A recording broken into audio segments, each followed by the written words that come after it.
That comic podcast.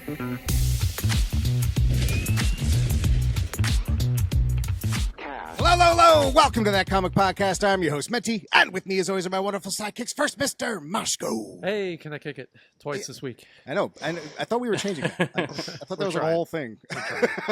The Get Moshko a new catchphrase. And then there's P Features. Hello, Internet. I got to do another kind of like, for Lance. I don't really have one yet, but then there's Lance. Cyclops sucks. Hey, come on, man. Recently. Yeah.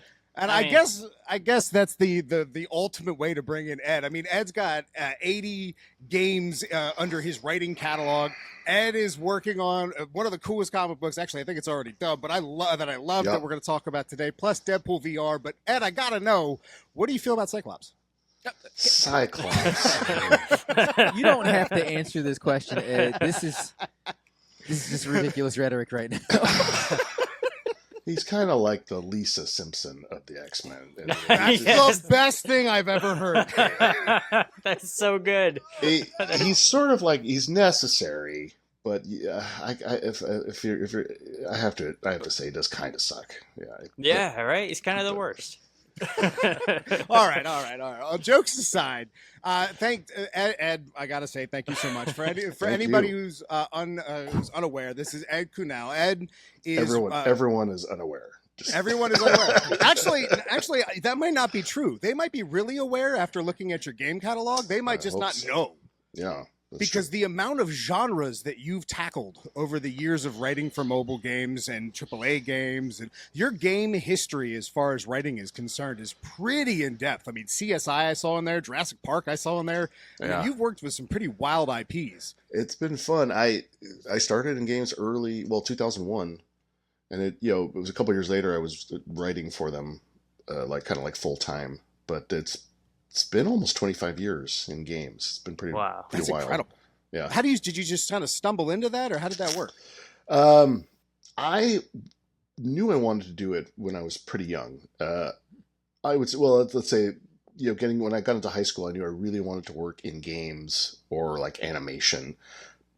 Not that I wanted to be an artist. I was not an artist, but I wanted to, write, direct, or create something in that space. And what pulled me in, what I was a huge fan of, were what we used to call like the adventure games, kind of point and click, Leisure Suit Larry, Sam and Max. Yes, exactly. So they're very heavily story based. They're funny and they're humorous, which I loved.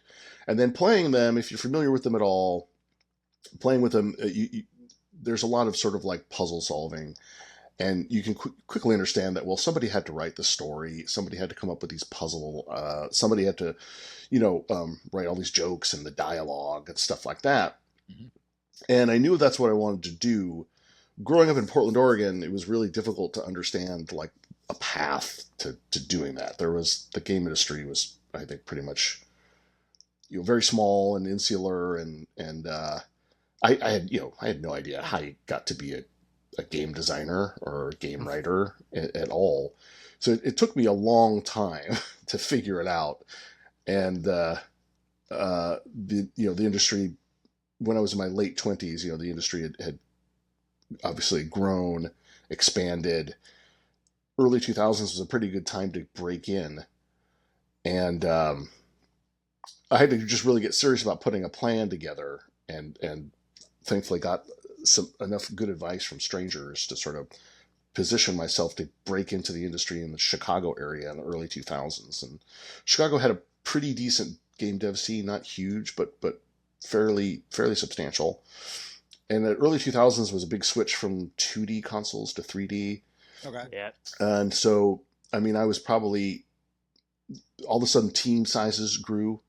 Mm-hmm. And I was just one of the, maybe the right place, right time, kind of to get hired on at a game studio. And then you just spent 5 years there. And then after that I've been pretty much working for myself as a freelance writer. And, so that, I mean, that's the gist of it. Like how it came together is, That's awesome. It wasn't easy, but, I was able to figure it out, thankfully.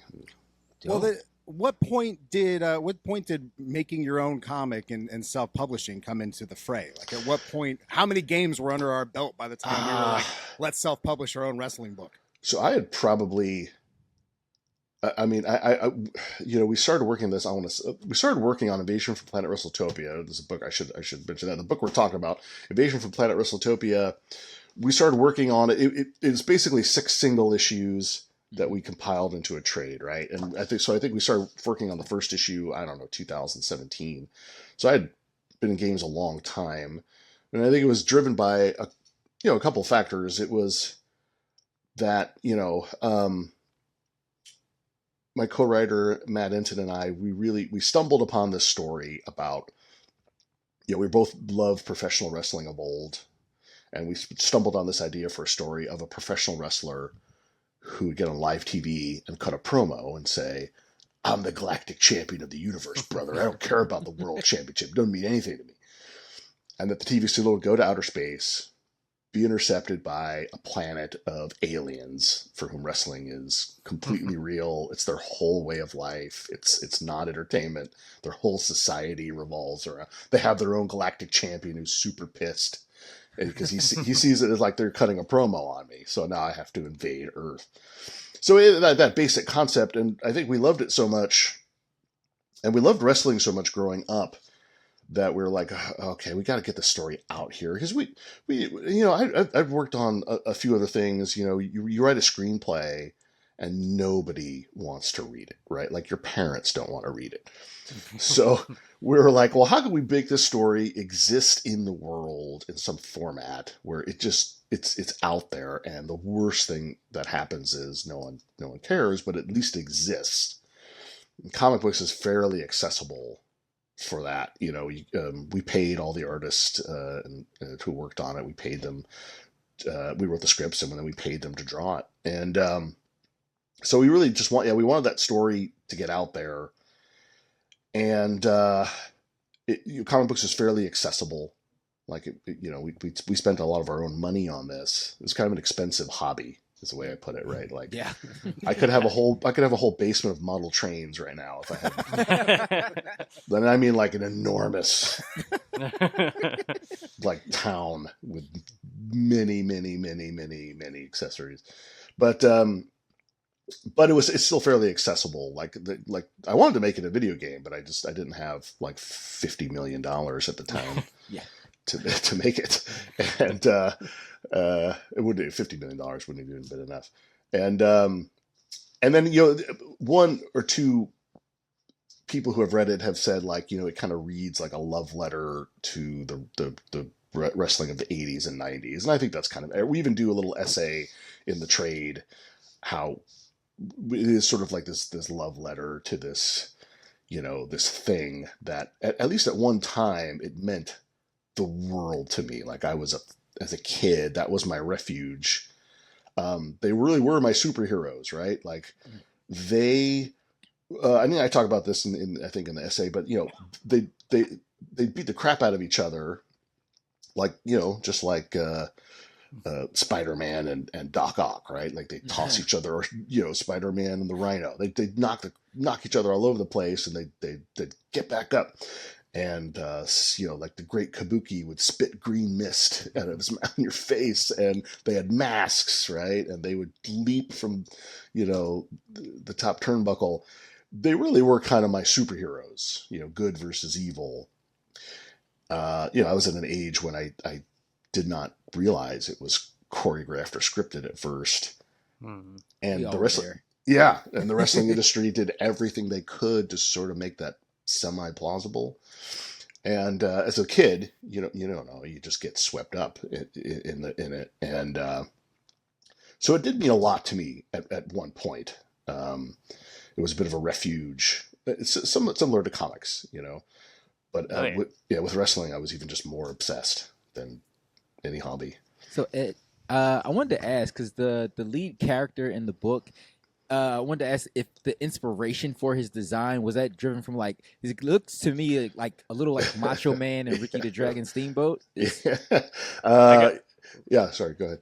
Oh, Is that- no. that's- I got Rock vibes from him. The Rock Rock. and Hulk Hogan. Yeah, I mean, he's definitely sort of an amalgam of all these like hyper masculine '80s, dudes. My co-writer Matt especially loves Randy Savage. Like that's his favorite. It was his favorite. And then, oddly enough, though, also the one guy we sort of looked at quite a bit was superstar Billy Graham. Oh wow. Okay. Mhm. And if you listen to this, you don't know, you could be forgiven because it's going back to the 70s. So he was just a big, tall, blonde, super jacked dude who was back then. It was called WWF, I think. Champ. Yep. Right. It's the WWE, but back then it was WWF. So he was the world champion, and he was kind of like Hulk Hogan before Hulk Hogan. In fact, Vince McMahon Jr. had said, had the timing been right, had the public been willing to accept this sort of colorful anti-hero, Mhm. there wouldn't have been a Hulk Hogan. There would have just been superstar Billy Graham. We would have been superstar Billy Graham mania instead of Hulkamania. But he was a little before his time, and so they moved on from him, and eventually to Hulk Hogan and all that stuff. But anyway, he is also he's real similar in the way he talks to like Dusty Rhodes and Hulk Hogan. And I think Hulk Hogan probably, learned a lot from Billy Graham about For sure. Definitely. how to work the mic and all that stuff. Well, so when we first started talking, when we were talking on Instagram, I read your message and I was like, okay, this is a 200 some odd page book. This is pretty incredible that we've reached the end of this. This has to be something worth looking at. And then I read the title and I was like, damn, it's wrestling. Man.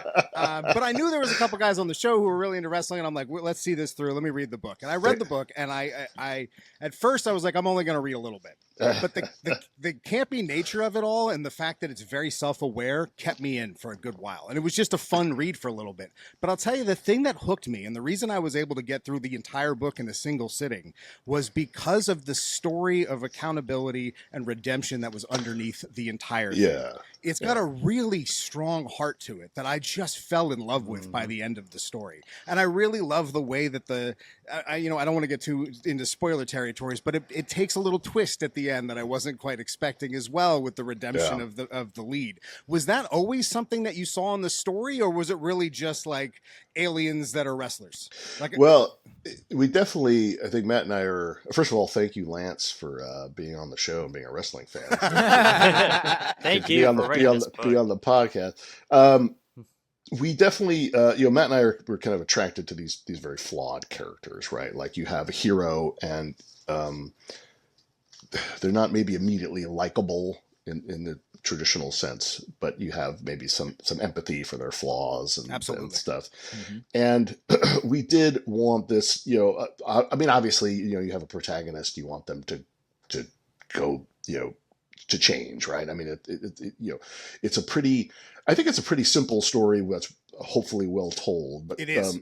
Absolutely. But pretty simple in that, you have a flawed protagonist. They go through this whole journey, and we wanted him to go through an emotional journey as well, and not just a physical one, because there's nothing wrong with just pure action, but I think we're all sort of touched by some emotional storytelling helps it resonate that much more, like perhaps with you. And I would just add, I was pleased to hear you say all that, because we did hear, we've been sending this out to a lot of podcasters, both wrestling and comic book people. And one thing we have heard quite a bit is you don't have to be a wrestling fan to like it, because it is sort of like an underdog tale. And I'm 1,000,000% proof. Yeah.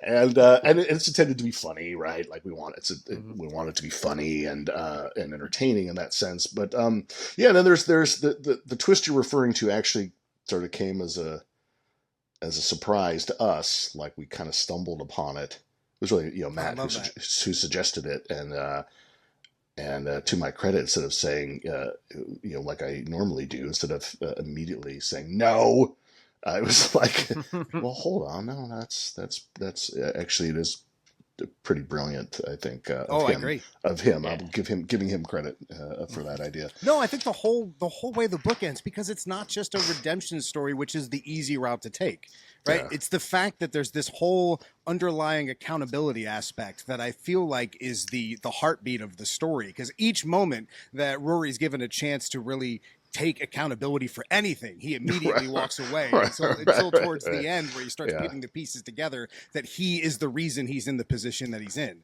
which I've just loved. So you're right. This, as a non-wrestling fan, I couldn't recommend this book more because of the heart within it. Well, thank you. Yeah. And I mean, it's it's something I've certainly struggled with. I think probably most people at some point in their lives struggle with it. Hopefully they learn a little faster than Rory. that as I think Theodore Roosevelt said, if you knew who the person was who was really causing you the most problems in life, you'd never stop kicking your own ass, because the person is you. So, so you also went through a myriad of different inkers and artists while working on this. What was it like juggling so much talent through each of the issues? So here's the thing, and I'm not putting down the comic book industry or comic book professionals at all. I'm excited now. But, Let's do it. but to hell with them all. No, I'm just kidding. So we come from video games where it's like, even a small game, you've got like 55 people working on it at the same time, and it's like, we're canceling the third level. It's gone out of the game. Oh, crap. Nobody told me. I just recorded everything. Well, now we're going to have to patch together these, chaos, right? I mean, there's just people doing audio, and there's programmers, and there's artists, and there's people doing motion capture, and there's game designers populating the levels with gameplay, and then there's like a writer, maybe someone doing the writing somewhere.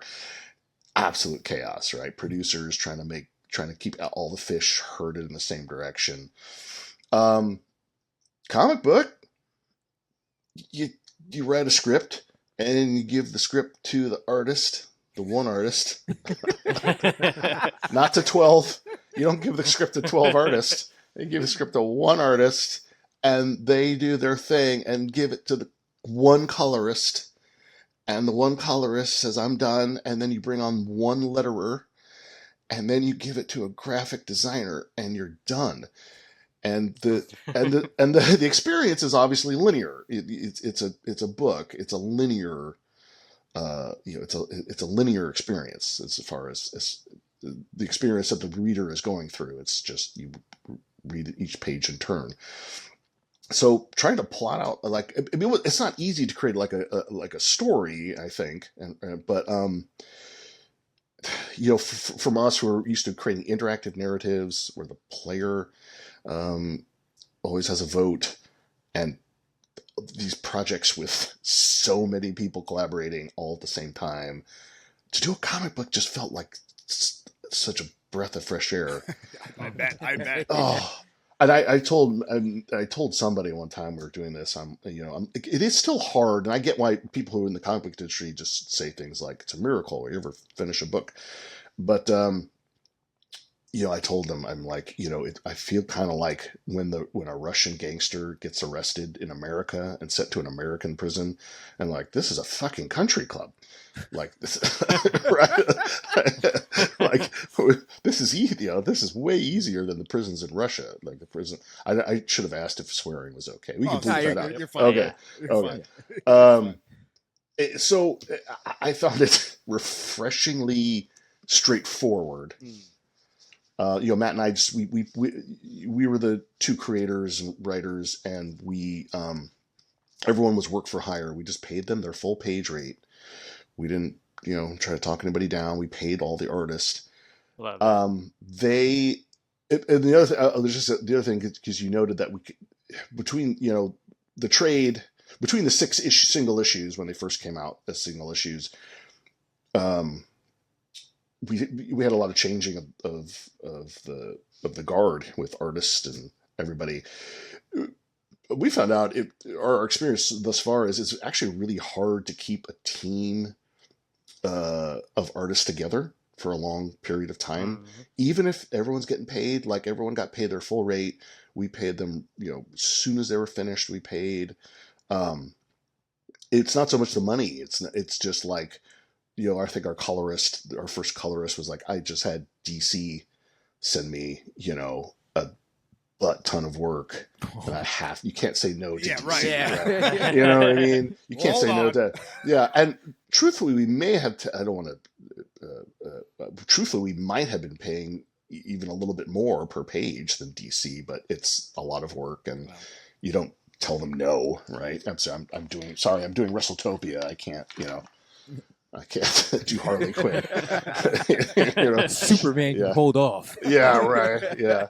So it was just that was it. I mean, we went through 2 artists, 3 colorists, 2 letterers. People would just get busy, and we would have kept everyone together the whole time if we could have, but they just at some point, each of these people at some point had to do something else. So, was there anything that you learned by the 6th issue that you wish you had at the first in this regard? Yeah, I mean, I wish, doing it the first time, we probably spent more money than we needed to. Like we probably could have done everything that we did. We could have done, and I'm not talking about like page rates, but I'm talking about like dumb marketing expenditures that were just really just not worthwhile. We probably could have done this cheaper and had money and just had money to maybe we want to do more of these, but it's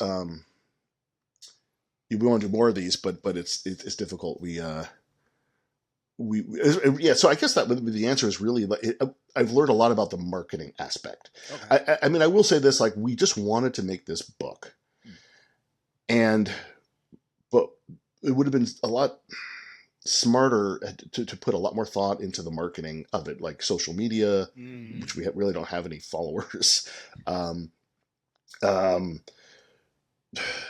We spent money on stuff that we just really should not have spent money on. And that's making it harder now to do to be able to fund another series. It's not that we were completely ignorant about how hard marketing and social media is, but I wish we would have spent some time on it as we were building this, as we were releasing our issues and things. And I do have new respect for it. Like when I worked on games, I mean, we'd work on games like, say, for the PS2. Mm-hmm. And my little studio in Chicago would have a publisher funding the game to the tune of millions of dollars. And we'd be like, close to being finished with the game, and they'd call and be like, "Can we add a flamethrower?" And it'd be like, we're like 3 months from being done with the game. We no, you cannot add a flamethrower. It would literally change everything, like the geometry of the levels and the balance of it. It would just. And you think like, oh my gosh, like how dumb these dumb marketing people. It's so hard to sell things to the public, right? Like it's so hard to sell games or movies or books, especially if it's not based on a license and no one's heard of it. Like it's really, like, I have a lot of respect. It's that request, can we add a flamethrower to the game? A month or 2 before release is a dumb request, but I get the desperation of like, flamethrowers are popular. We need to get a flamethrower in the game.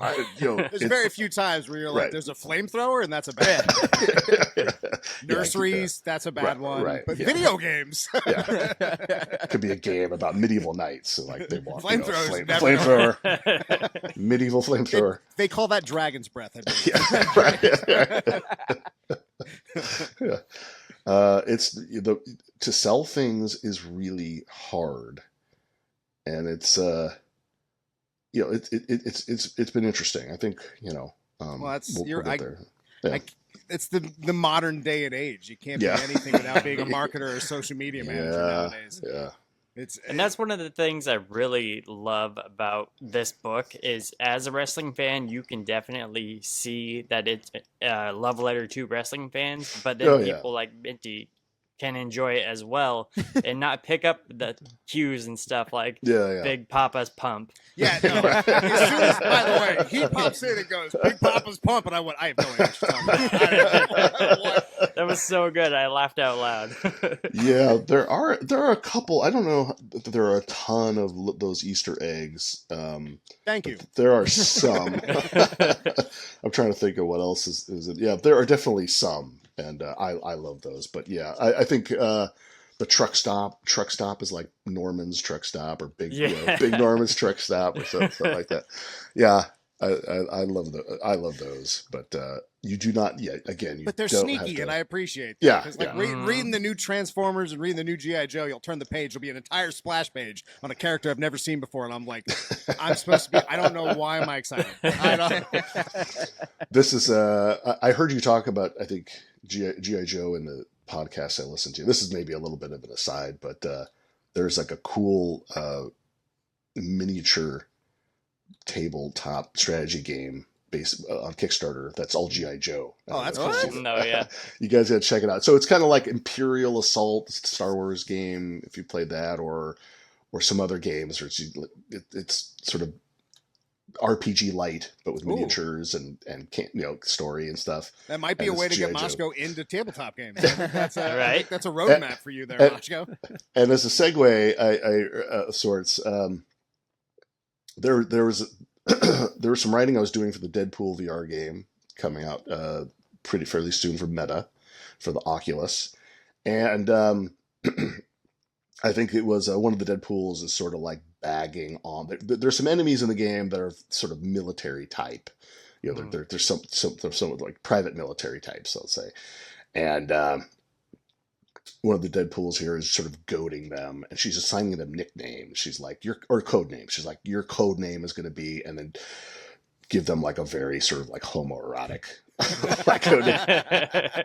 So I'm like, okay, so I was kind of desperate for like some one-liners, and then I think, okay, this is a good angle. Maybe I can get 10 or 15 of these. So then I go to the Wikipedia and I look up the real names of the real GI Joe code names. And I'm like, these are way more homoerotic than anything I could. I mean, a lot of them, not all of them, but some of them are literally like hard salami. And you're like, what is going on? I mean, just, Hard salami. Yeah. I mean, I'd like to put in that's your next book right there. I don't know what it's going to be about. Yeah, it was like code name Man Trap. Or, my favorite thing is that you come with your own segues. So I love G.I. Joe. To take one quick step back. Yes, please. Yeah. Hold on. I just lost everything. I just hard salami. Sorry. No, actually, hard salami just reminded me. Oh my God. Clip it. My question would be: is I heard you when the answers 2 answers ago, you said we want to do more of these, and that caught my attention because I'm interested on when you say these. Do you mean more of WrestleTopia, or are you talking branding out or branching out, or are we talking expanding the universe, or what does that mean? We really want to do a different mini series. I think we'll set them all in the same universe just for the hell of it. Like, I don't know that it would make a difference with the stories themselves, but we want to. Our next thing that we're going to do is I don't care if I have to sell like every comic book or baseball card I have in my possession, but we'll fund this. But it'll be it's called Buy Centena Kill. Oh, cool. Whoa! And it doesn't. It's got to be flamethrowers in that. There actually might. It's a funny that it does an elevator pitch super well, but it's like there's a small Wisconsin town. It's July 1976. America's Bicentennial Kill celebration is imminent.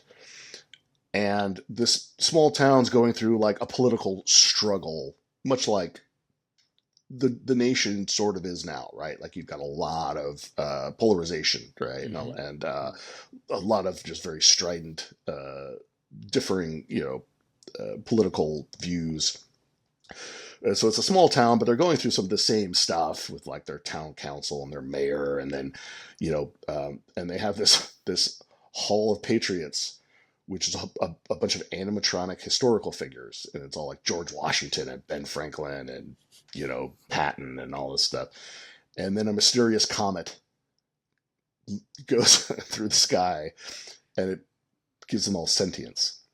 Oh, cool. And they're all like evil bastards, so they just go around like like the JFK and all these people just go around like chopping people up and killing people, and this is a must. Yeah, you got it. It's kind of like a sci-fi horror. I probably but what also interests us is that there's the protagonists are like this father-daughter, where the father is kind of more, he's a sheriff, so he feels like he should be politically neutral, and he's probably like a little bit conservative, or at least he's very sort of I don't know what you call it. He's very sort of like middle of the road, and he has a daughter, and this is the '70s, so his young daughter is a she's an activist, right?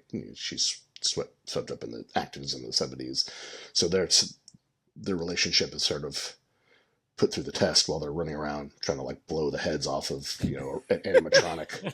So, Ed, how much of this do you have actually written? Because it sounds like you've got this pretty much on lock. No, well, we actually I think have a pretty good grip on the story in a pretty good detail on the events as they unfold. We need to write the script, but that isn't so much the hard part. I think the hard part, the heavy lifting, is maybe kind of done when you do that, and the dialogue is important, but that's kind of the last step, and it tends to go pretty quickly. So, and then we did have some cute ideas, like if I had a ton of money, if I sold a lot of Wrestletopia books and had the money. And I think we'll do it someday, but we had like some cute little short stories that would be kind of like an epilogue to Wrestletopia. Okay. It's like, well, what happens to the bear? And so we kind of had like this idea, and they're like, well, what happens to? And actually, one of them, we had an idea that I really loved for Donnie Kalani's wife, who you see only like fairly briefly in the second issue, but she's a huge fan of like this news anchor, and so we had this whole story about like she would after Donnie doesn't call her back and she's worried, she decides to go find the news anchor and convinces the news anchor that really what the people of Earth need to do is stop, like, the people of Earth have been sort of like conquered by Wrestletopians at one point, or at least they're like held hostage. And she's basically like, she would be the one to convince them, like, you can't shoot them, you can't run them over with your car, but you can wrestle. You can wrestle them. You don't have to sit there and just do what they tell you. Just go grab one and suplex them. And of course, so we have her like, we want this idea that she would go to the New York and go to the TV station and with like, an old how-to like wrestling holds tape, video VHS tape or something. And, convince the planet of Earth just to wrestle, to fight back through wrestling. Right. I love that you show with the one announcer how quickly some people are just rolling over. So yeah. Just like, well, we want to welcome our overlords. Yeah. It's so great. I love the heel announcer. Yeah, I love. One of my favorite things is it. I think this is just. It might just be. I think it's so that we released these 6 individual issues just digitally. Like we didn't. Well, we did a very limited print run. Remember I said how we wasted a lot of money? We did a very limited print run of the first 2 issues, which was a bad idea. Oh, yikes. But they're really just but why was that a bad idea? Nobody... I mean, they're hard. It's hard to sell floppies. And we didn't really have a plan to sell them anyway. I mean, what people will buy... The trade, right? And you probably heard that. You guys are all comic book fans, right? People want the complete story, the full set. The trades, sell pretty well. not so much floppies, but I think it's just in the 6th issue only. It's one of my favorite things. It's actually some of the bonus material that's not in the trade, but the heel announcer has his own letter column. Oh, that's and cool. people are, and he's, and you know, those old wrestling magazines, there would be like a heel journal. So Yeah. the old, Talk to Lance. Lance knows what I'm talking about. Like Absolutely. these old wrestling magazines, there would be like the heel writers and the babyface writers. And so you know, the heel, so the heel announcer has his question and answer column. And people will write letters like, you know, why are you such a jerk? Or why do you hate my favorite wrestler? And he just rips them apart and be like, shut up, you hillbilly. And then in the middle of all his answer, in the middle of all these like stupid, you know, why don't you like the Moonshiners? Why are you such a jerk?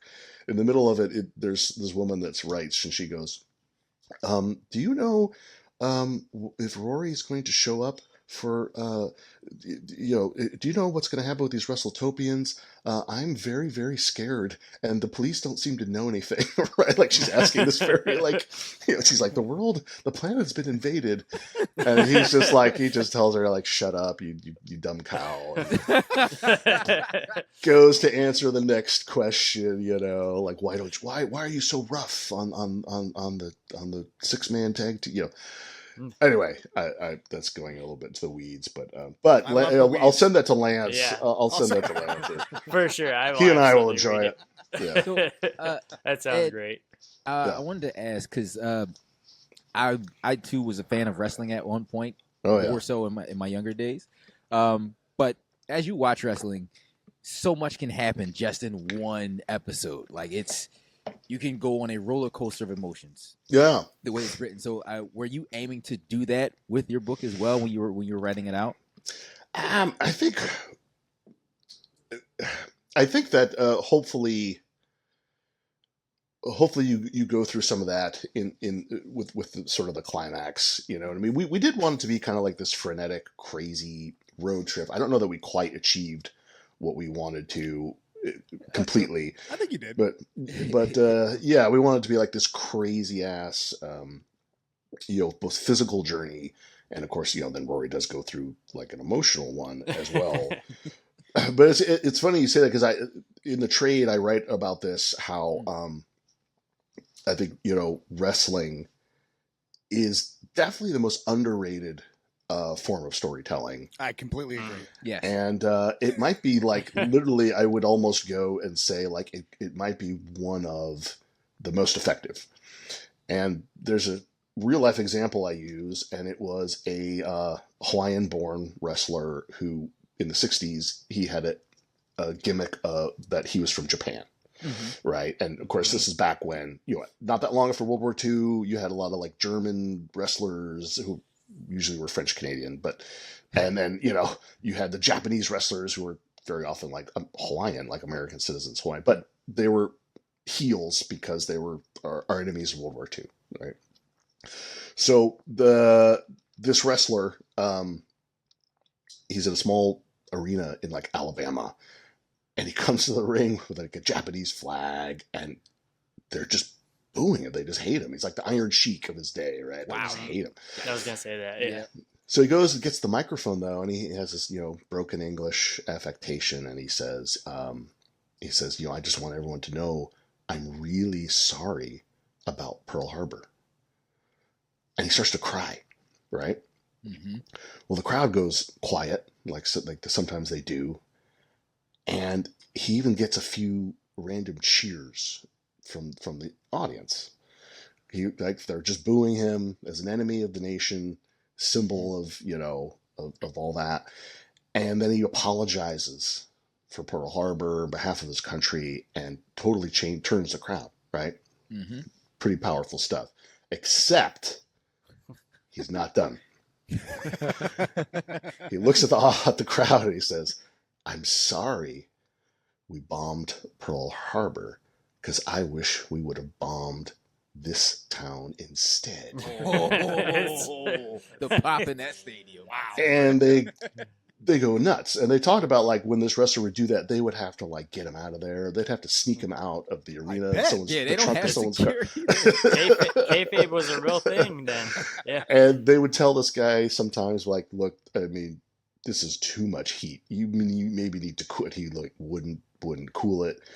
So what I say in the book at the back of the book is like, look, if you can show me a movie or a novel or an opera or a play where I can go from hating somebody to feeling sorry for them or feeling some empathy for them to wanting to kill them with my bare hands in like 2 minutes, you know, point me in the direction. Wrestling had that just, you know, they had, at least for a while, and then they still do. They had that sort of, they had the best, combined both the best of like sports and storytelling, right? Mm-hmm. Like, we watch sports because we don't know who's going to win, and often enough, that's very entertaining. We watch stories because, you know, we know it's a story, but we can suspend we can suspend enough belief to be swept up by the story.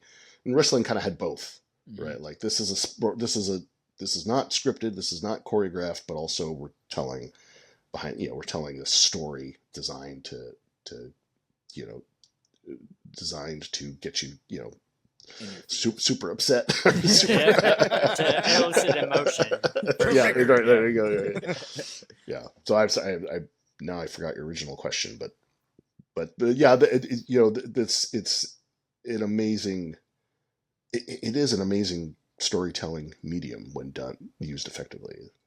It also gives us things like the Shockmaster. So so let's stick to wrestling for one more question. Then I want to move over to Deadpool VR. But just out of curiosity, since you fell off a little bit later and you're not following it as much as you used to, and there was a time when I was watching very shortly with Rey Mysterio, but then I fell off, and then Feature says he fell off. Now I know Lance is still very into it, and Moshko is starting to teeter. What do you think modern wrestling could learn from the day and age that you were obsessed with? Like, what changed that is making it hard for some people to stick with it that aren't named Lance?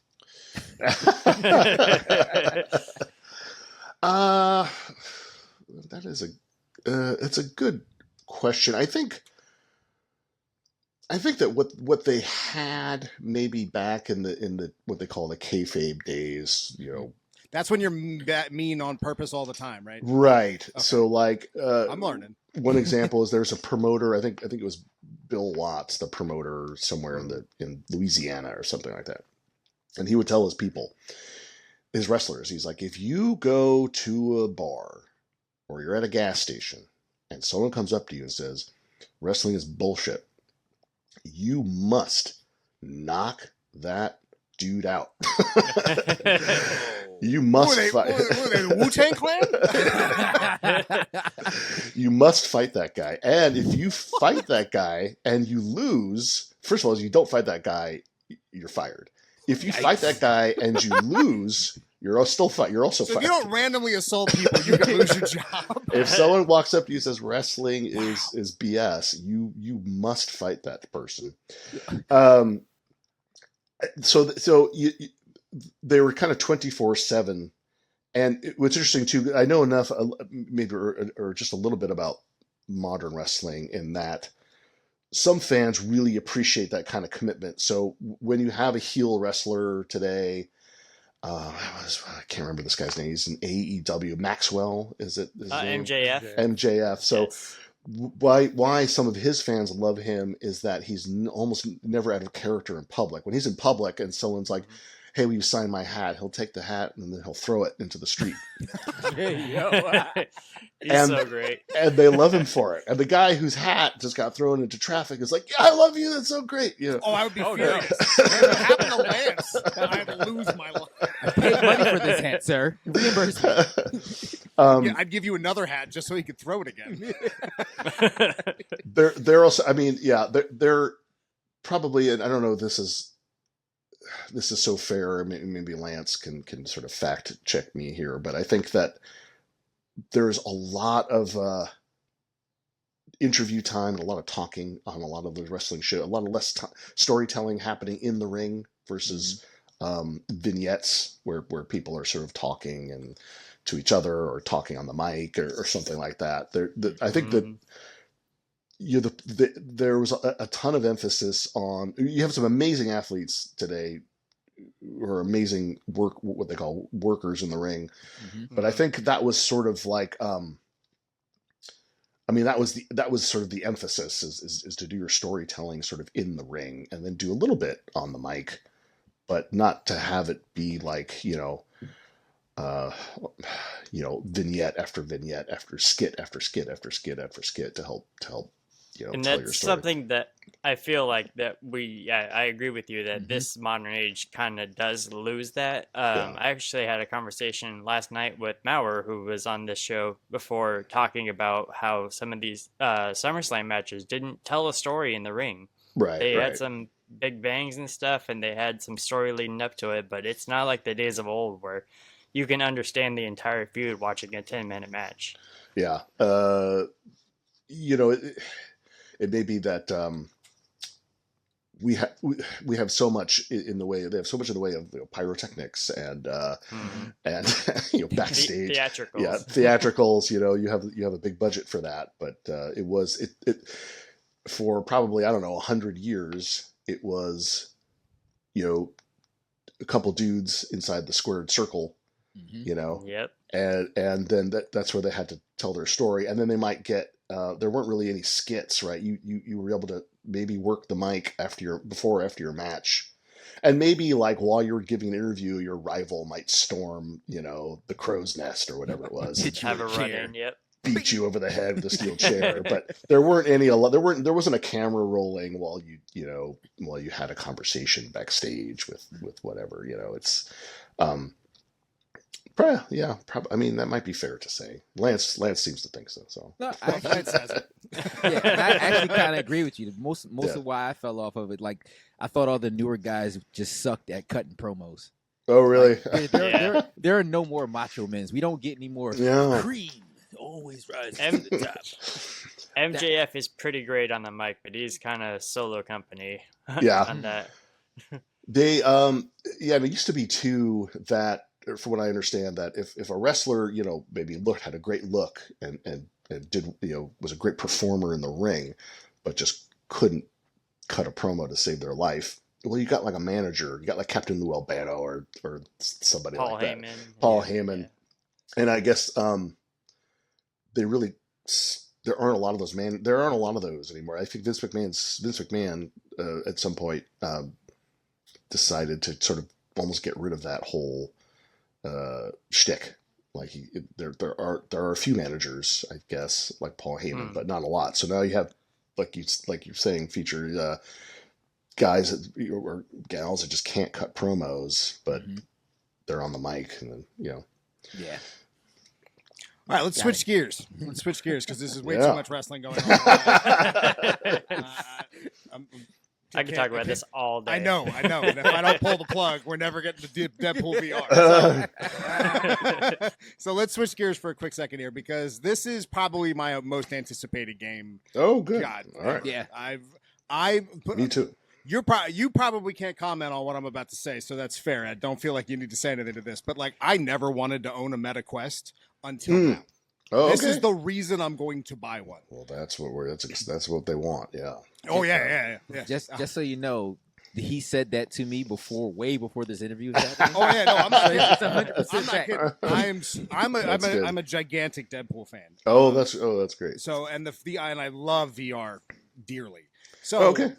I'm curious, I have a bunch of other questions that led into how we got here, but before we even get into that, as somebody who wrote for so many video games, what is it like to then jump into a character like Deadpool, but more specifically that you now have to be in his head? Because we're so used to Deadpool's voices taking us through a story and breaking the fourth wall, but there's not much of a fourth wall to break when you are Deadpool. It was so. First of all, it was obviously super exciting to work on Deadpool. I want to say there's at least 4 of us writers. So it was Matt Enton again, who I worked with on Wrestletopia. Oh, awesome. we had, let me see, let me look this up. Exclusive. Yeah, well, I'm kidding. You're under Marvel contract now. I'm not trying to get you darted in the neck. Yeah. I'd like to work on another one of these. But I was just saying. So one of the early, I can't believe his name escapes me, but one of the early Deadpool writers for Marvel was on it. Maybe they didn't announce it. I don't think I'd be in that much trouble by mentioning it. I just can't recall his name. But so let's see, to kind of answer your question,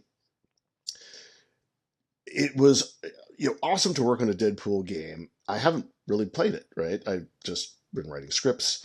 I think the developer is the studio that's actually making it. They're owned by Meta, but they're a game studio for a long time in Austin, Texas, and they're called Twisted Pixel Games. Mm-hmm. And they have worked on some of the craziest, most fun, or sort of original and just kind of hilarious games that I ever worked on, and they're I think they're the perfect developer for Deadpool. And I think that's another great reason to want to play this game and all that stuff. Why? So what it's like to jump into Deadpool? Well, the first thing I tried to do was, I'm certainly familiar with Deadpool. The first thing I tried to do was read every comic book he'd ever been in. Okay. So I found a read. It's not possible. That's a rough road to travel. It's not possible. I found a reading order, and your dreams must have been wild. Yeah. It's so hard to. But I probably have read at this point. I don't know. I might want to say like 70% of Deadpool comics. Oh my God, that's a lot of books. Because you can find them digitally. Anything new Deadpool I have on my pull list right away. So I became very familiar with him and all the sort of different versions of him. And by versions, I don't necessarily mean like, B-beard pool, but, sure.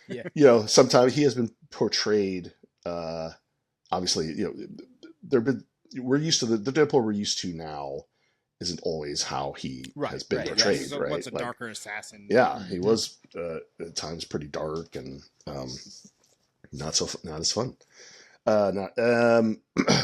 VR, as it turns out, Deadpool's perfect for VR because it's just like you said. He's a character who is expected to break the fourth wall, and so basically, when you put on your headset, it's basically like it's you and Deadpool, and he's constantly making quips, of course, to some of the enemies and things in the game, but he's also talking a lot to the player, which totally works for him. I'll give you one example. Like in all writing for video games, you have to do some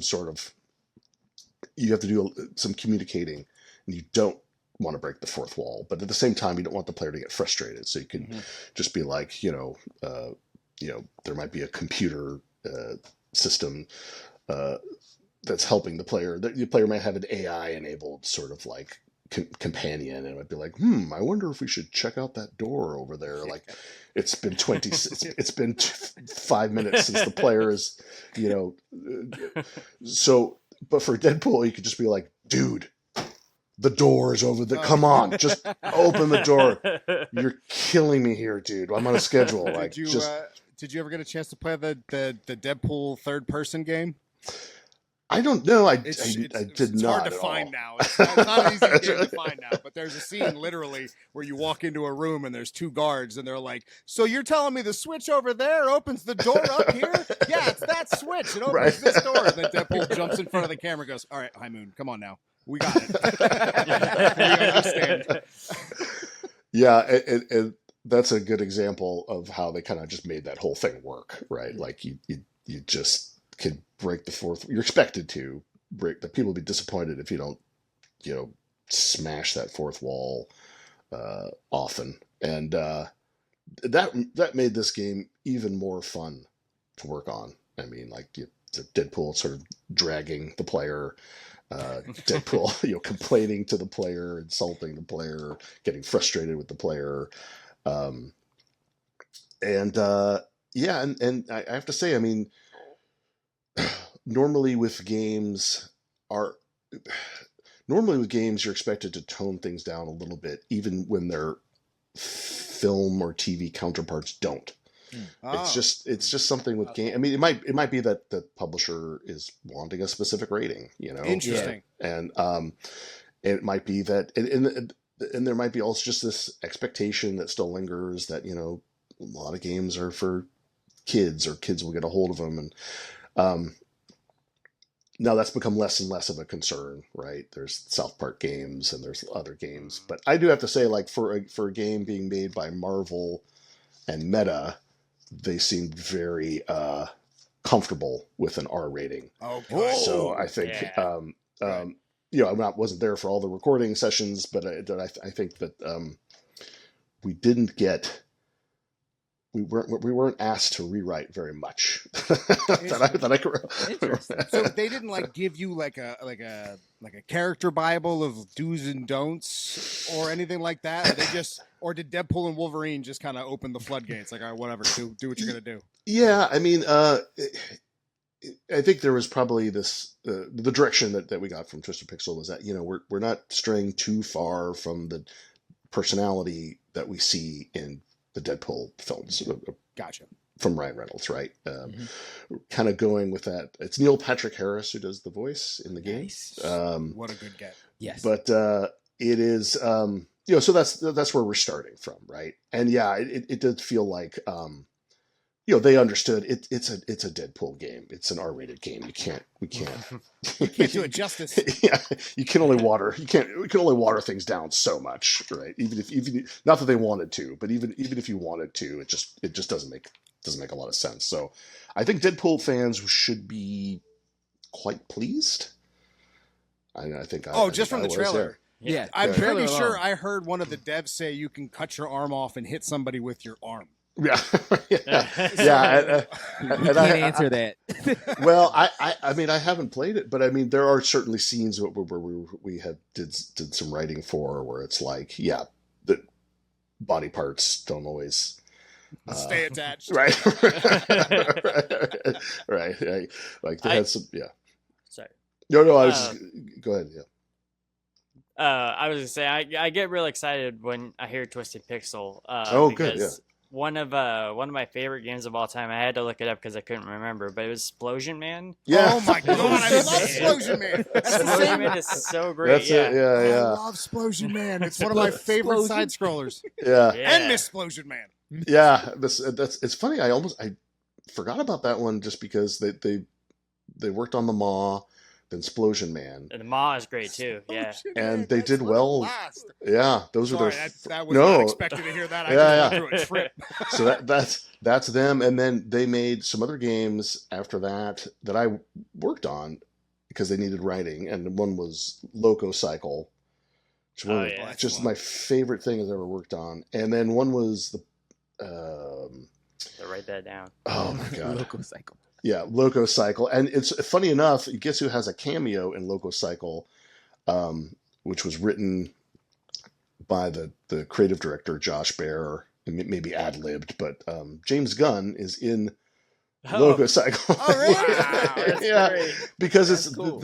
the cinemas are live action, and it is absolutely just maybe my favorhad thing I've ever worked on because they're so crazy. And then another game called The Gunstringer, which you had to have the Kinect, but you were guided this like marionette puppet around that was shooting and killing all kinds of stuff, and so they are extremely creative, extremely out there, really fun. Josh Baer, the creative director on this game at the studio, huge comic book fan. He's been an enormous fan of comic books his entire life. So I think we're in good hands. I can't wait to play it myself, but I can't say enough about the developer. How much of it did you get to see while working on the script? Nothing. I mean, of the game, nothing, because you certainly. I have a quest, right? I mean, it's certainly, you know, I'm based out of Portland, there in Texas. It certainly can. It's not that hard to sort of push, you know, current builds and let people like me test them remotely. It's not that hard, but it wasn't really necessary.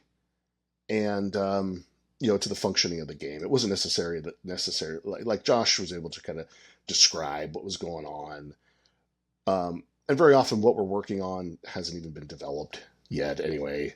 I will say, like, some of the scenarios are so like crazy that it did take us sometimes a while to understand, like, what do you what the hell happens here? We like go through it with us for like double take the fourth time. We're like, this is okay. Well, you seem like almost the perfect writer for it with Wrestletopia, going the fact that this game's set in Mojo World. Yeah, like, right. Yeah, journey to Wrestletopia. Yeah. I love. That was also really, really fun. I mean, I don't know what everyone thinks about Mojo. I know maybe some people. I don't know if he's everyone's favorite Marvel villain, but I no. Okay. Well, no, there is a but. Yeah. Anytime he's in a video game, he's great. I'm serious. He's great. He's in the Deadpool game. He's great. He's in the Spider-Man game. He's great. He has that one episode in X-Men '97. He was great. Yeah. It's when he helms his own book turns to not be as good. I think he's great for this game, and he was a lot of fun to kind of write for, you know.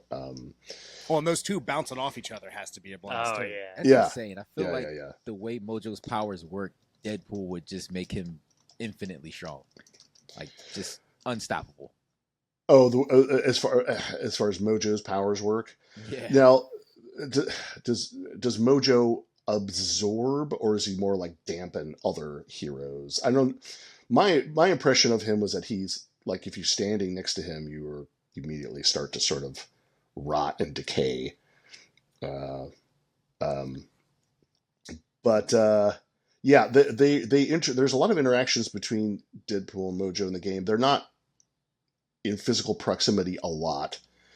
What happens is, you know, but they can communicate with each other constantly. I'll say that. It was really, really fun to do Mojo. Sprinkling the tidbits in there. Yeah. Mojo. Yeah. Well, and so I mean, it's probably not that.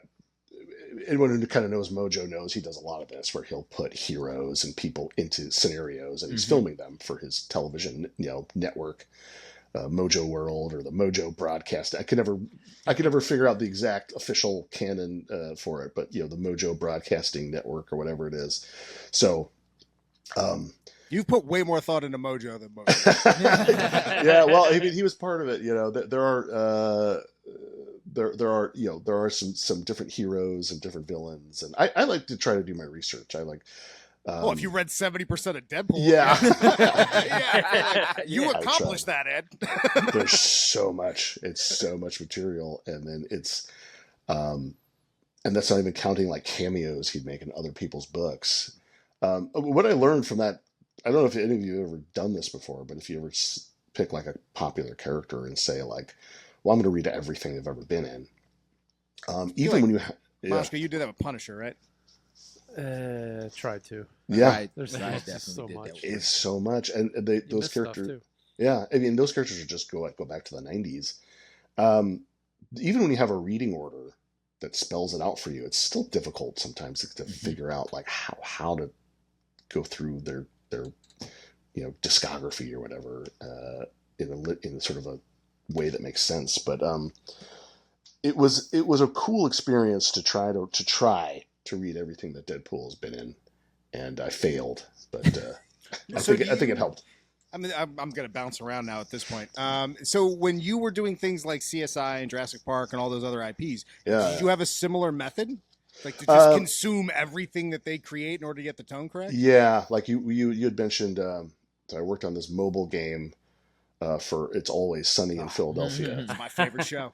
And actually, so it was the same company who was like making these mobile games that were pretty popular for a while, and they said like, we're going to do Trailer Park Boys, And so I said, okay, I've heard that's a funny show. But yeah, I'm like, I want to watch every single episode, maybe twice, and consume whatever else there is. That's a lot of television. I don't Especially know if for Sunny, man. That's yeah. I mean, at the time, it might have been, I don't know, 13 or 14. Even then. That's a lot. So I watch every episode of Trailer Park Boys, and maybe I worked on one, story for the game, and then I said, no, actually, we changed our minds. We want you to do Always Sunny in Philadelphia. No. I was like, okay. So I looked that up, and I was like, I heard this is funny, and yeah, it was my 14 seasons or something. I'm not complaining, right? I'm watching television. That's a good, it's Right. a good one to go through. Yeah. And then after that, it was the same company was like, you know what? Now you're going to do work on the Goldbergs, which was a CBS sitcom, I think, and a pretty good one. And I mean, they were on like the 9th season. I never watched so much television in my life, but I want to do my research. Like if I were to work on like a James Bond video game, I would, you don't have time to read every novel, but you have to go and do your research somehow. You have to soak up as much as you can. Did you ever find that even with that kind of research, there was an IP that was just hard to crack tone-wise? That was just hard to grasp the dialogue correctly? I think one thing that's difficult is so like an IP like Star Trek. It's like, oh yeah, where do you even start? What you have to really narrow it down, right? You can't just be like, I'm going to get the Star Trek vibe, because it doesn't really exist anymore. It's like, well, which Star Trek? Below decks. Which Star Trek are you talking about? And plus, each version has a dedicated and angry fan base. Does that ever Right. get into your head?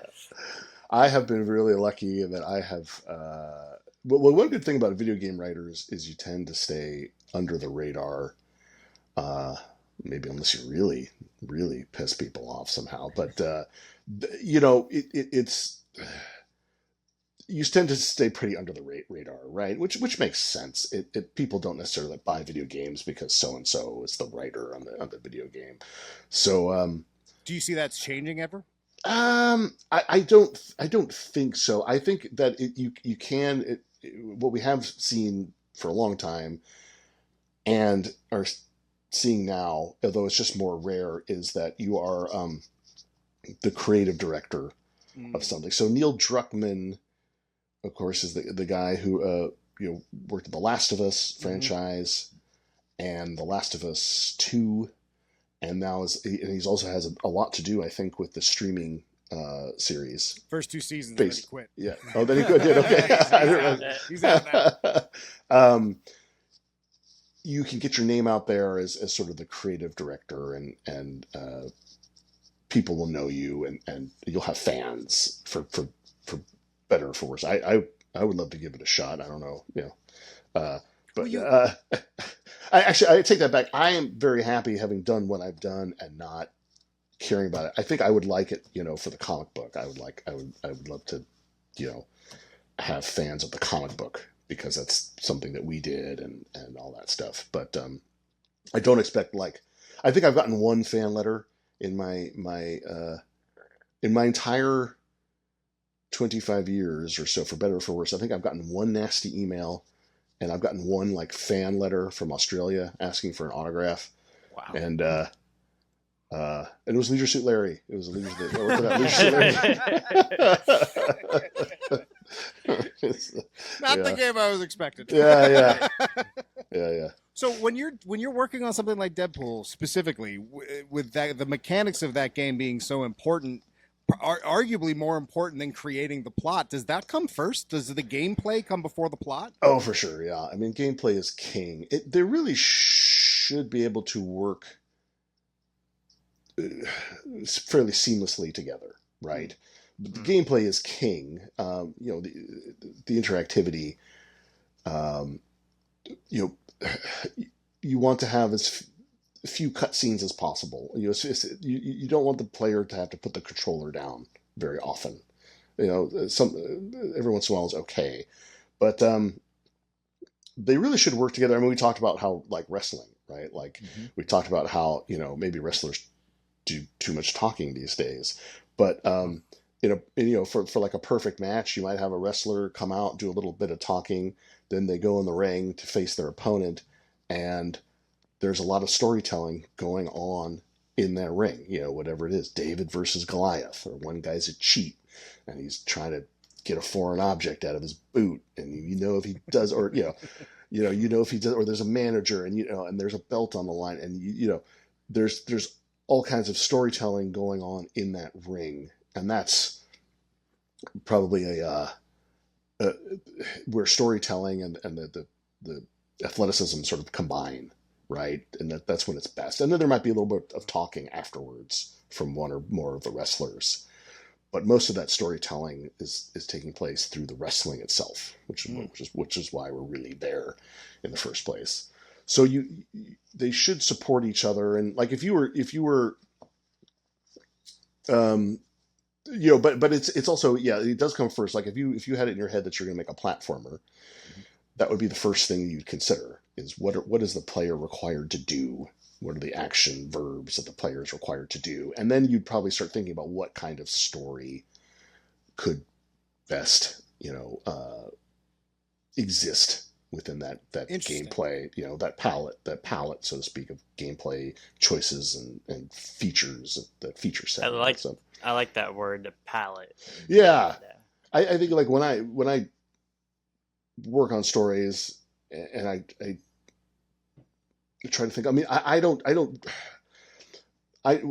I tend to do tends to be very sort of localized, like, hey Ed, we write some dialogue, or hey, but sometimes I will find myself on a project from the earliest days, and so you have to kind of look at it and be like, okay, yes, we have interactive dialogue, we have cinemas, but what else do we have? We have we have platforming, we have puzzle solving, and that's all part of the storytelling. So I think of it as sort of like a palette of things that or a toolbox, I guess you can also say, of different tools. No, that makes sense. Love it. Yeah. Do you find those kind of guardrails make it easier to write and you're quicker at it because of the guardrails of like, we only need certain lines of dialogue, or this is kind of already established, we just need a story around it, versus like Wrestletopia, or the Invasion of Wrestletopia, where you get, or From Planet Wrestletopia, where you get free reign and world building, and it's an open palette, since we'll use that word again. Yeah. I mean, it was... Wrestletopia was pretty like intoxicating for us because we were work for hire. I mean, we've had a lot of creative freedom with different projects and different studios, but with Invasion of Planet Wrestletopia, it was just 100% up to us. And if the other nice thing about, we talk about the difference between comics and games, it's like an artist can draw just about anything. Mm-hmm. You have to be very careful when you're working on a 3D game. You can't just be like, I think maybe this scene will take place in a bowling alley. Let's try it out. And then someone spends like a month modeling a bowling alley. Yeah. And then you can't be like, nah, never mind. We need that flamethrower. Yeah, we need a flamethrower. Flamethrower at the bowling alley, please. You have to be very careful, and you have to be very economical. With what you write and how much you write, and if the dialogue or text or whatever is doing too much of the heavy lifting, it's probably a sign that you haven't done your job as well as you could have as a narrative designer, right? Interesting. Like the gameplay and the mechanics and the environmental storytelling should probably do most of that, most of the heavy lifting. And you shouldn't have to necessarily stop and deliver a lot of exposition every so often and things like that. I'm sure you guys have experienced games that do this well and games that maybe don't do this as well. 100%. Yeah. All right, so we're running low on time, but I have a couple quick questions before we wrap up. One, and this it's kind of shocking to me that looking through your list of games that there are no wrestling games in there. Is that something that you're actively trying to do, or is I would still love to. I would absolutely love to. I've tried once or twice. When I was with a studio in the early 2000s, and we would bid on, publishers would have projects and we would sort of bid on it or put a pitch together and say, like, here's how we would do it. And we would try to win their business. We almost worked on a backyard wrestling game. Oh, wow. Was, people smashing each other on the head with light bulbs and rolling around with thumbtacks and stuff. That's Lance's origin story. I was born on the mattress. I want to say that we all always. Oh yeah. Touche. I want to say we came close to. I think this is right. I think we came close to working on that icy Insane Clown Posse wrestling. Oh yeah. Oh, that'd have been fun to write. I would love to. Maybe I should start watching it again so that I can be on top of the current storylines and stuff. Well, and then it's better than it used to be as Good. far as the last 10 years or so. Good. What would dream IP for you be then? Would you want a WrestleTopia? I mean, throw a WrestleTopia game aside. I mean, obviously that's number one. That's number one. But if you could work on your dream IP, would it be wrestling, or is there some other nerdy niche that we don't know about yet? I mean, probably model trains. Yeah. It'd be the model train game. You play an old man alone. Probably, I guess. So, some of the most fun that I've had is, and I really think that games like The Last of Us. I know that not everyone is a fan, but if there's a game that combines just great storytelling and really fun gameplay, as well as The Last of Us. They don't come out very often, right? I mean, that game is a blast to play, and the storytelling is really, really good. And so, I would love to work on like a big budget game, sort of like that. I mean, I think still shooters are fun. Mm-hmm. Then there was my first love, which was we talked about, or we mentioned that there's the old classic click and point adventure games of like Monkey Island and Sam and Max. You fun to bring that Sam and Max. Yeah. God, this nostalgia trip I'm going on. So, I wish those games were people still wanted to play them as much. I mean, there's a small. I used to work for I did some work for Telltale Games. You mentioned like CSI and Law and Order. Okay. So when Telltale Games, if you're familiar with that developer, they made Sam and Max and a bunch absolutely. of others. I tried to play the Michonne game and tried to play as Michonne and got everyone killed. Oh right. Is that Walking Dead? Is that? Yeah. And I tried to make decisions that I thought the character would make, and everyone died. So when they first started, they were making CSI largely because they needed money. Like they wanted to do their own cool sort of IPs and things, but they needed money, so they did the CSI license, and that TV show at the time had like 10 million viewers.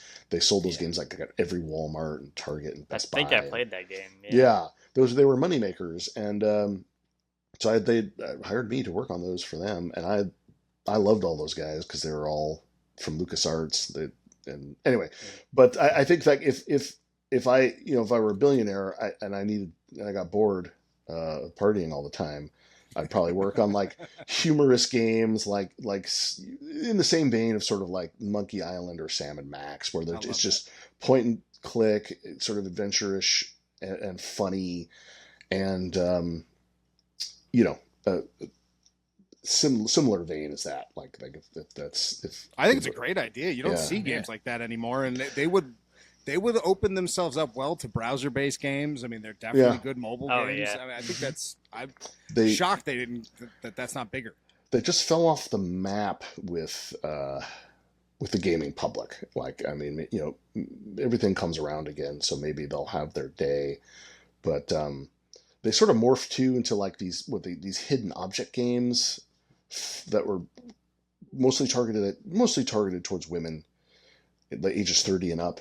and I worked on a ton of those where it was like kind of like an adventure game, but with a very, very, very casual mechanics, but you still had like an inventory and you still had like puzzles, and so that was the closest I've ever gotten. Hopefully they'll come around again and I'll still be alive, I guess. Instead of video games, like what? Like it doesn't necessarily have to be games. Is there anything for the big two you'd want to write, or is there any story that you? I mean, we already talked about not only Wrestletopia, but the other idea that you're floating out with Bicentennial. Yeah, I mean, I would love to work on my own stuff. That's the dream, right? Like if you're a writer and your own stuff starts selling, then you just do your own stuff. I would, as far as the big two, sounds kind of weird, but I had this idea for like Plastic Man. Oh, I love Plastic Man. Yes. And I just thought it'd be really cool to do him as a little bit older, and it's sort of like an LA noir thing where he becomes like a private eye, and but he's also kind of famous because he's Plastic Man, so he has to kind of like, but he's also kind of like maybe a wreck, a little bit of a, like most PIs, he's a little bit of a wreck of his life's a little bit of in chaos, so he's doing like PI work. And it's LA, like LA noir. I love like the idea. I love the idea. Sold all in. And to then, be honest, one of the best books in the last 2-3 years was Plastic Man No More. Yeah. Oh, really? Yeah. Oh, so good. Such a good book. It sounds like I need to read it. I would. It's beginning to end is outstanding. I kind of like the idea of him trying to manage his life and work on like real sort of cases for like wealthy sleazeballs. But then also maybe have to deal with like villains who aren't like super evil, but are a real pain in the ass. Like, right? We had this well, one of my probably like my favorite villains are the ones that just like want everyone to feel the same way as they do about something. Like Matt and I joked about an idea for a villain being the nudist. And he just he just has this militant view of that everyone should have a clothing-free lifestyle. And, I love it already. And of course, he should be like the last person that anyone wants to see naked, right? But he like rants and raves. Just a censor bar. Yeah, like anyone who doesn't want to be nude all the time is like a textilist. Like he thinks it's And so while Plastic Man's solving crimes and trying to manage his life, he's got to deal with like the nudist who's like trying to expand his clothing optional lifestyle to the entire LA County and using nefarious means, of course. So I want this book so bad. Yeah, right. Plastic Man as the nudist is just. Yeah. Anyway, but there's to go first to Plastic Man with all those choices, but that's the idea that keeps I think about once in a while. So that's a great idea. I'll make it happen. That's a great idea. Well, Ed, this has been a blast. Let me just say how much I loved your book. And thank you. For anybody who's listening, I mean, I know I talk positively about a lot of things, but I cannot stress how fast I read this book when I, in my head, had no interest in the beginning. And I don't mean that as a negative. I know that sounds wrong. No, but when I first saw the cover, I was like, this is so not for me. But it so was because of the heart underneath. So I cannot say enough positive things about this book. And it's regardless on whether or not you're like me or if you're like Lance, there's something in this book for all of you. And I strongly urge you to go out and buy yourself a copy. Thank you. It was so good. I appreciate it so much. And if you're still listening, if you go to our website, I'm sure we'll put it in the description, but you can buy a print. Well, we are now. Yeah. You can buy our trade just over our website. We made it really easy, and you can also, if you go to the website, you can find out how you can get it digitally and a whole bunch of places. We try to make it really easy for anyone to get the book, and they should. We'd really, What is that website, Ed? It is suspiciousbehaviorproductions.com. It's a long one, but suspiciousbehaviorproductions.com. Yes. Suspicious Behavior Production. You got to say things in three. Suspiciousbehaviorproductions.com. That's it. Yeah. Yeah.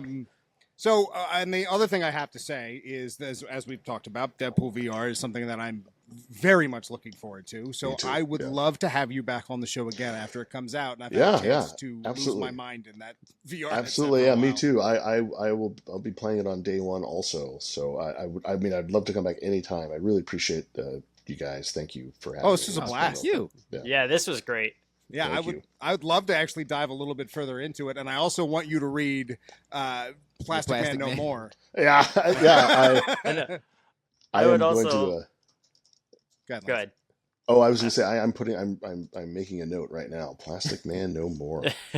I want you to, if you want to, consume some of the current product in wrestling, and then I would touch base with you later. Yeah.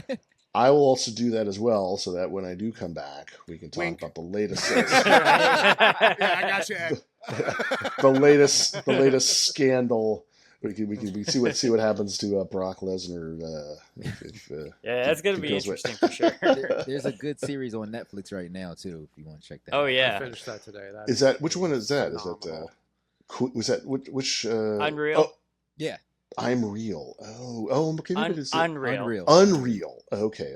Boy, maybe I didn't hear about that. Is it? It's completely breaks all kayfabe. It shows you everything that goes into the workings. All right. Okay. I know I'm going to add an extra 10 minutes here, but do you think that's the reason that modern wrestling isn't as good? Is because, like, for example, I was forced with Maurer to watch SummerSlam not too long. I think it was SummerSlam. I forget, but it was Logan Paul. And Logan Paul did something, but then he went on like a 45-minute breakdown on how all the moves worked. And it's like, well, thanks for telling me that I shouldn't suspend disbelief anymore.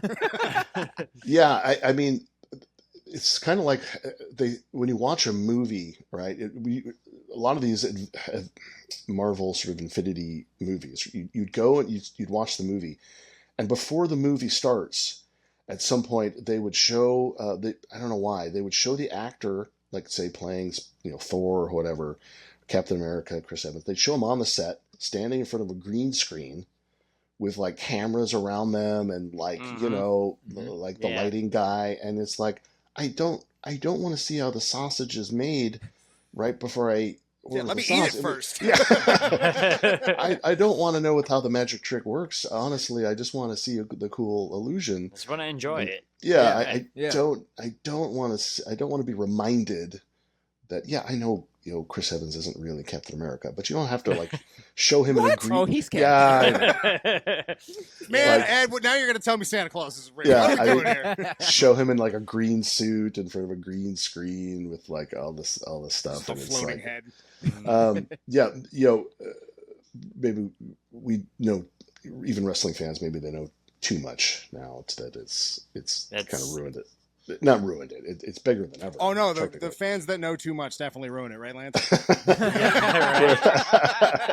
I have been talking to Maurer, so can confirm. All right, Ed. Well, we will 100% want you back on. And Thank you. This was a lot of fun. Thanks for having me again. The book's great. The career's outstanding. You should be very proud, and I cannot wait to play this game. Oh, well, let's talk again, and we'll I think it's going to be great, and there'll be a lot to talk about. And what's that website one more time? SuspiciousBehaviorProductions.com. Please go and check out the ways you can buy the book. All right. Well, you can find the show at That Comic Podcast everywhere online. It's at That Comic Podcast, your social media choice, unless it's Twitter and or X, which is That Comic Pod. But again, ThatComicPodcast.com. You will find everything you need there. And Ed, thank you so much for joining us once again. And we will see all you beautiful so-and-sos next Wednesday. Deuces. Excelsior. Later. That's done, huh?